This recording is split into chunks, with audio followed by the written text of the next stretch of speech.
You know how many of America's busiest air traffic control facilities are currently understaffed?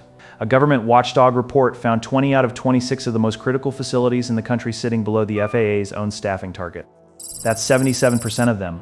The New York TRACON, the facility that manages one of the most complex and congested airspaces on Earth, was running at just 54% of its target staffing. Less than 1% of FAA facilities nationwide are fully staffed.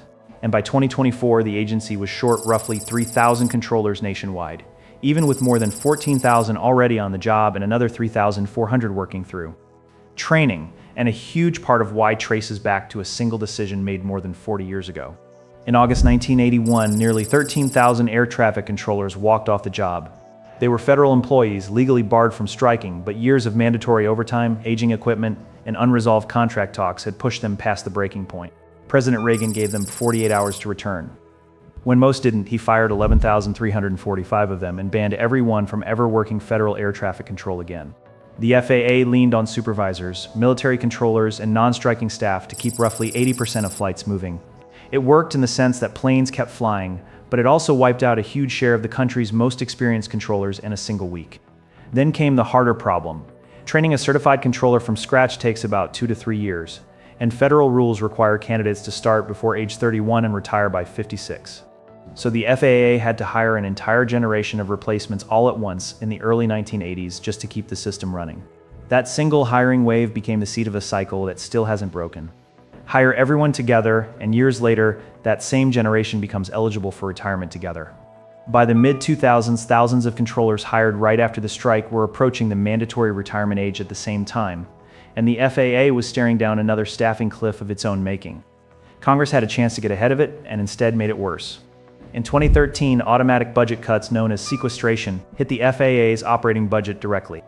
The agency paused its dedicated training academy for a stretch, cut back hours at dozens of towers, and even looked at shutting down more than 100 federal contract towers entirely before backing off. Modernization projects meant to add automation and reduce controller workload got shelved along with the training pipeline. A former head of the Controllers Union later pointed to that exact period, 2013, as the moment the current shortage really took root.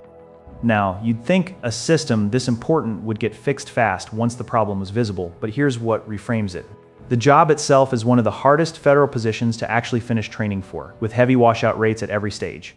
Then COVID hit, and in-person certification programs paused for months, delaying an entire class of trainees right as the existing workforce kept aging toward retirement.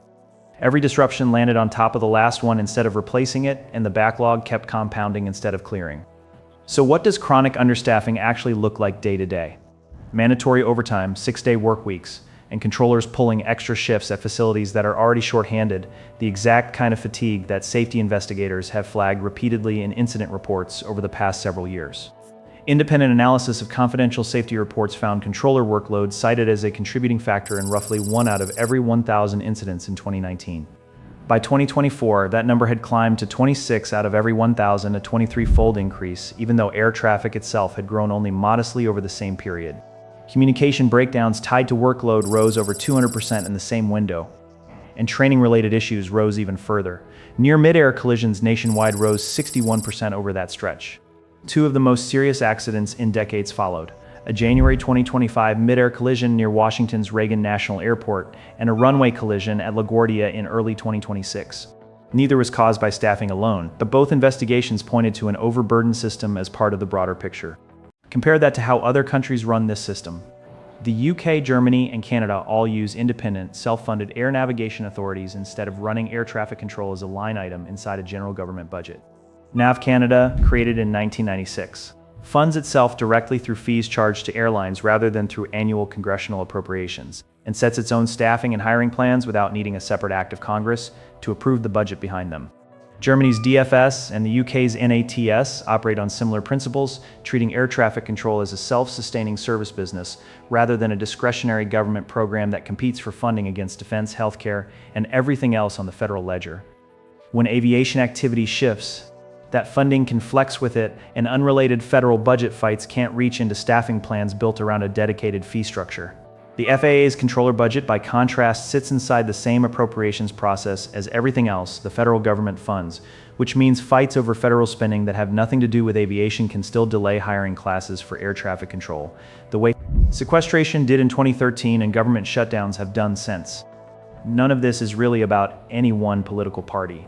The mass firing happened under one administration. The sequester cuts that hollowed out the training pipeline happened under a different one, passed as part of a broader budget standoff that had nothing to do with aviation specifically. Government shutdowns since have furloughed or delayed pay for controllers regardless of who controlled Congress or the White House at the time. The pattern that keeps recurring isn't a single villain, it's a system where a highly specialized multi-year training pipeline keeps getting interrupted by decisions made for entirely unrelated reasons. The government's own response has picked up pace recently. The Department of Transportation announced a hiring push with higher starting pay and a streamlined application process aiming to add thousands of new controllers faster than past recruitment drives managed. Applications poured in by the tens of thousands, but one independent analysis found that of roughly 58,000 people who applied, only about 2% made it all the way through the academy and certification process to become a working controller. The bottleneck was never a shortage of interested applicants.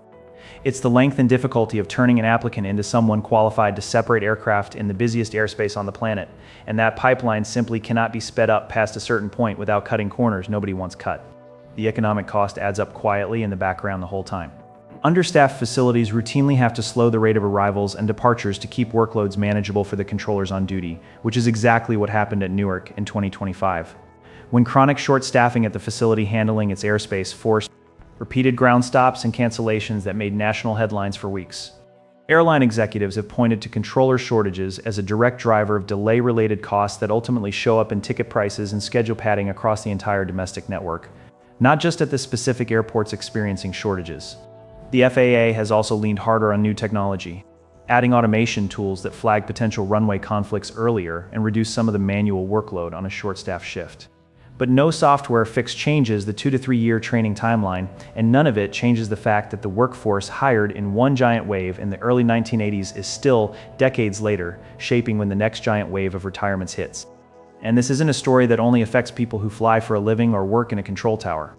Every domestic flight, every regional connection, every cargo shipment moving overnight between distribution hubs depends on the same understaffed system staying just barely ahead of the traffic it's asked to handle.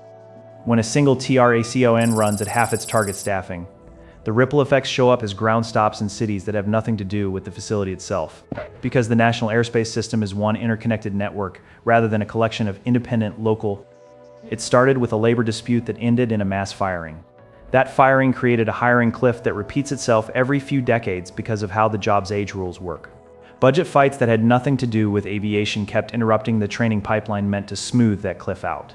And a system built around years of specialized training per controller never had the slack to absorb all of it at once. More than 4 decades later, the country is still running its skies on a staffing model that one summer in 1981 broke and never fully rebuilt.